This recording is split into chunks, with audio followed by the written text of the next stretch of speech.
Hello বন্ধুরা, welcome to game plan FC. তো গতকাল আইপিএল 2024-এ Kolkata Knight Riders versus Punjab Kings অর্থাৎ কেকেআর ভার্সেস পিবিকেএস ম্যাচ ছিল। তো সেই ম্যাচটা একটা ছোট ম্যাচ রিভিউ এই ভিডিওতে করার চেষ্টা করব নিজের মতো করে। তো একটা অত্যন্ত হতাশাজনক এবং জঘন্য বোলিং পারফরমেন্সের জন্য কেকেআর গতকালকের ম্যাচটা পিবিকেএস এর এগেনস্টে হেরে গেছে।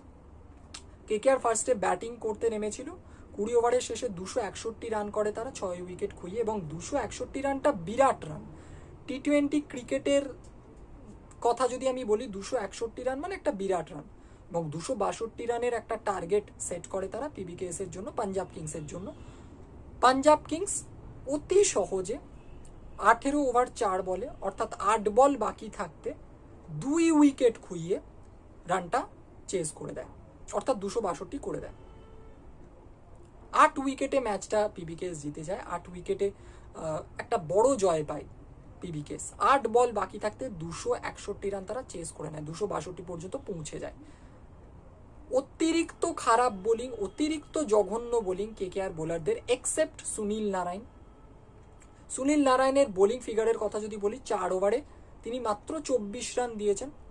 গতকালকের ম্যাচে ইকোনমি মাত্র 6-এর, একটি উইকেট পেয়েছিলেন। তো এরপর যদি একটা জিনিস তোমাদের সাথে শেয়ার করি, একটা তথ্য তোমাদের সাথে শেয়ার করি, তোমরা হয়তো সারপ্রাইজড হয়ে যাবে। হয়তো এইভাবে তোমরা ক্যালকুলেট করোনি বা হয়তো করেছো। মোট কথা দেখো কতটা খারাপ বোলিং কেকেআর এর বোলাররা করেছে।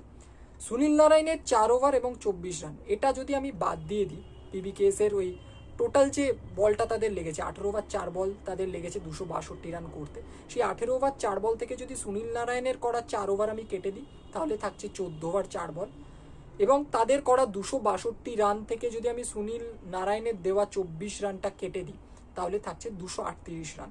অর্থাৎ সুনীল নারায়ণ বাদে কেকেআর এর বাকি বোলাররা 14 ওভার 4 বলে 238 রান দিয়েছেন, মানে 88 বলে 238 রান। ভাবা যায় এটা, 88 খানা বলে 238 রান দিয়েছেন। Can you imagine?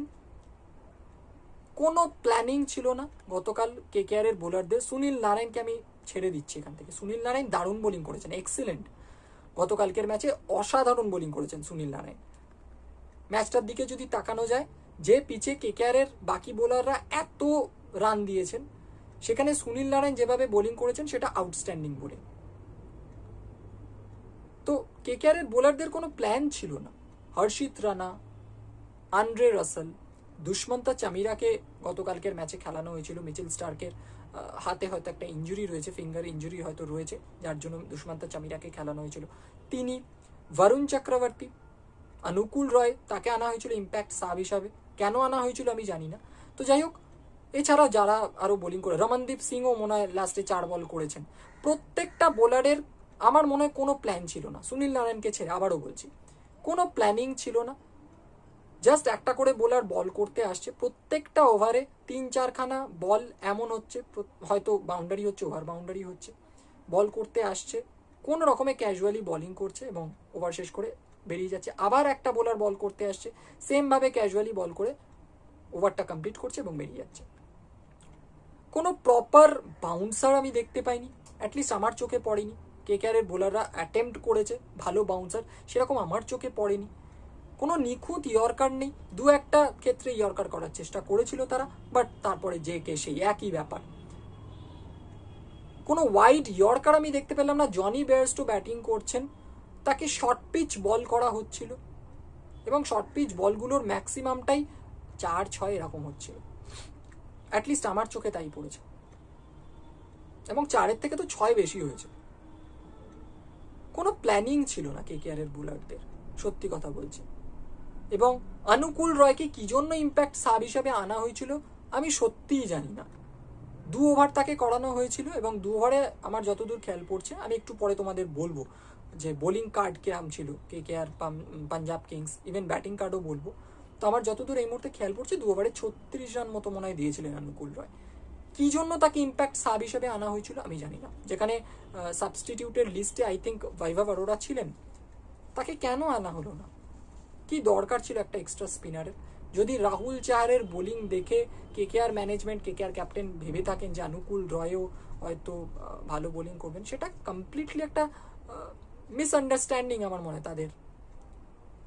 কারণ রাহুল চাহার একজন খুব ভালো বোলার, আমি বলছি না অনুকূল রয় যে খুব খারাপ বোলার তিনি, বাট গতকালকের ম্যাচের যে পিচটা ছিল সেখানে বিশেষ কোনো সাহায্য, বিশেষ কোনো সুবিধা কিন্তু স্পিনারদের জন্য ছিল না, একটা এক্সট্রা স্পিনারের কোনো দরকার ছিল না।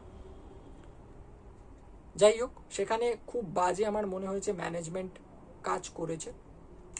তো স্যাম কারন, পিবিকেএস এর ক্যাপ্টেন, পাঞ্জাব কিংসের ক্যাপ্টেন, তিনি টস জিতে বোলিং করার সিদ্ধান্ত নিয়েছিলেন। একদম সঠিক সিদ্ধান্ত ছিল। কেকেআর ব্যাট করতে আসে এবং কেকেআর ব্যাট করতে এসে শুরুটা দারুণ করেছিল, যদিও কিছু ক্যাচ ড্রপ হয়েছিল, বাট শুরুটা দারুণ করেছিলেন সল্ট এবং নারাইন। 10 ওভারে আমার যতদূর খেয়াল পড়ছে 137 মতো রান হয়ে গিয়েছিল বিনা উইকেটে কেকেআর এর। তারপরে আউট হন সুনীল নারাইন 10 ওভার 2 বলে, ফার্স্ট উইকেট পড়ে কেকেআর এর। নারাইন আউট হন, 32 বলে 71 রান করেন, একটা অনবদ্য ইনিংস। তো সুনীল নারায়ণের গতকালকের ম্যাচটা কিন্তু, গতকালকের দিনটা কিন্তু দারুণ গেছে।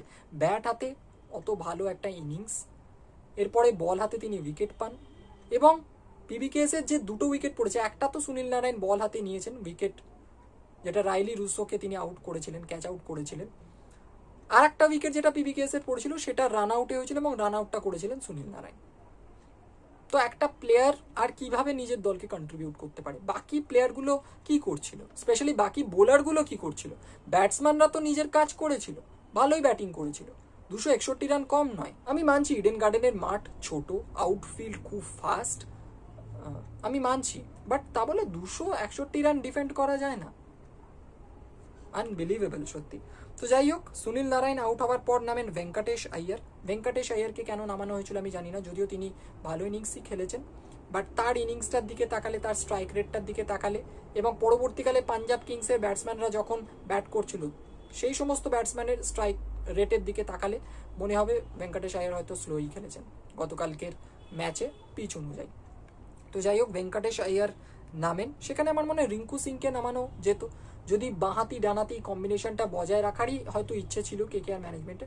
তো সেখানে রিঙ্কু সিং বাঁহাতি, সুনীল নারায়ণ আউট হয়ে যাওয়ার পর রিঙ্কু সিংকে নামানো যেত, কেন ভেঙ্কটেশ আইয়ার? যেখানে 10 ওভারে এত ভালো একটা প্ল্যাটফর্ম তৈরি হয়ে গেছে, 137-38 রান হয়ে গেছে, তো সেখানে কেন ভেঙ্কটেশ আইয়ার? তো যাই হোক, ভেঙ্কটেশ আইয়ার নামেন। সল্ট, তিনিও একটা দুর্দান্ত ইনিংস খেলেন। এরপর সল্ট আউট হয়ে যান, তিনি করেন 37 বলে 75 রান, তাকে আউট করেন স্যাম কারন।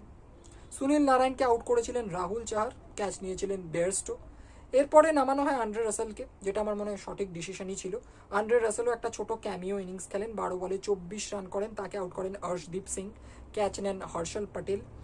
এরপরে নামেন শ্রেয়াস আইয়ার, তিনিও একটা বেশ ভালো ইনিংস খেলেন, ক্যামিও ইনিংস, 10 বলে 28 রান করেন, অর্শদীপ সিং এর বলে আউট হন, ক্যাচ নেন রাবাডা। এরপরে নামানো হয় রিঙ্কু সিংকে, অনেকটা লেট করে নামানো হয় আমার মতে। রিঙ্কু সিং 4 বলে 5 রান করেন, হর্ষল প্যাটেল থেকে আউট করেন, ক্যাচ নেন আশুতোষ শর্মা। লাস্টে রমনদীপ সিংকে নামানো হয়, রমনদীপ সিং 3 বলে 6 রান করে নট আউট থাকেন, এবং ভেঙ্কটেশ আইয়ার তিনি রান আউট হয়ে যান 23 বলে 39 রান করে। তো 23 বলে 39 স্ট্রাইক রেট দেখে মনে হবে যে যথেষ্ট ভালো ব্যাটিং করেছেন ভেঙ্কটেশ আইয়ার, ভালো ইনিংস ছিল, বাট পিবিকেএস ব্যাটসম্যানদের স্ট্রাইক রেট দেখলে মনে হবে খুব স্লোই খেলেছেন ভেঙ্কটেশ আইয়ার। তো যাই হোক, এইভাবে কেকেআর 20 ওভারের শেষে 261 রানে পৌঁছে 6 উইকেট খুইয়ে। তো যদি পাঞ্জাব কিংসের বোলিং পারফরমেন্স নিয়ে কথা বলি, স্যাম কারন 4 ওভারে 60 রান দেন, একটা উইকেট পেয়েছিলেন। অর্শদীপ সিং 4 ওভারে 45 রান দিয়ে 2 উইকেট পান। হর্ষল প্যাটেল 3 ওভারে 48 রান দিয়ে 1 উইকেট পান। রাবাডা 3 ওভারে 52 রান দেন, কোনো উইকেট পাননি।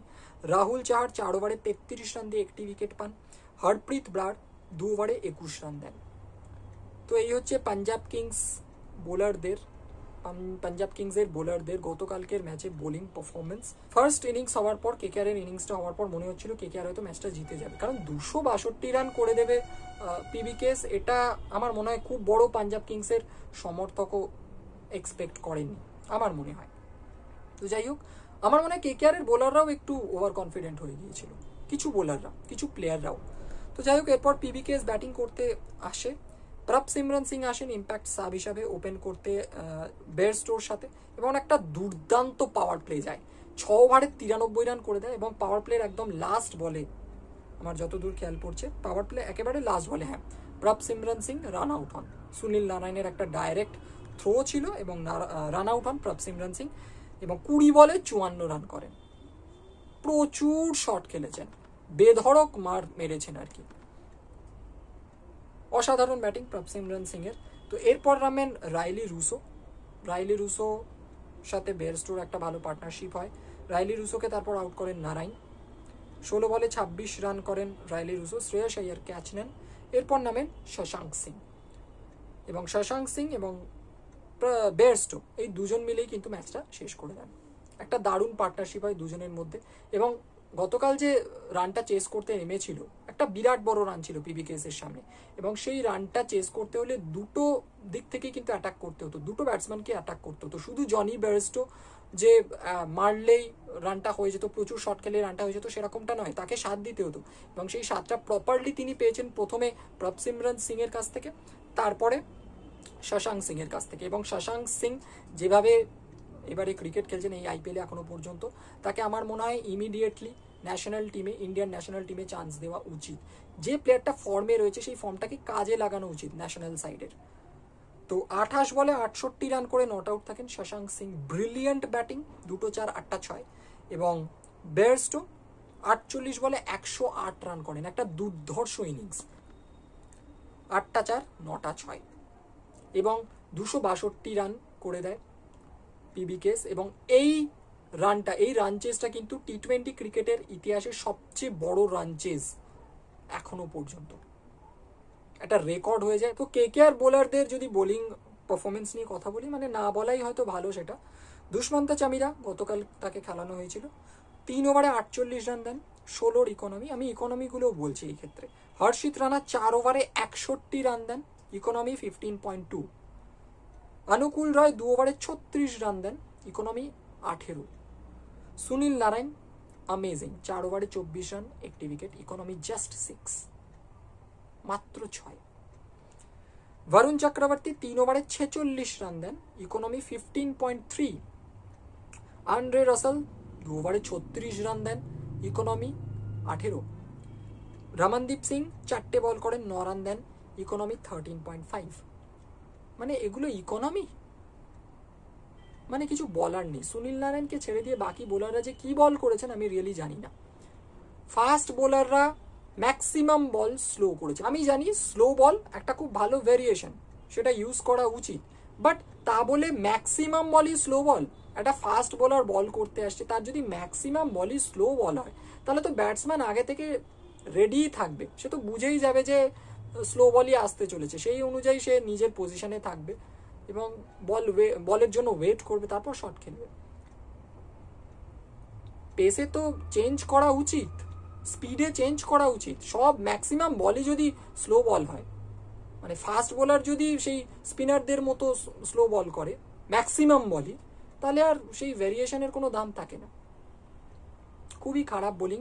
এই হারটা ভীষণ বড় একটা ধাক্কা আমার মনে হয় কেকেআর এর কনফিডেন্সের জন্য, কারণ 261 রান যদি একটা টিম ডিফেন্ড করতে না পারে, এবং এটা একটা রেকর্ড রান চেস করে ম্যাচটা জিতে যায় পিবিকেএস কেকেআর এর এগেনস্টে, তাহলে কেকেআর টিমের প্রত্যেকটা প্লেয়ারের কনফিডেন্সের ওপর একটা বিরাট বড় ধাক্কা কিন্তু লেগেছে, এটা বলাই যায়।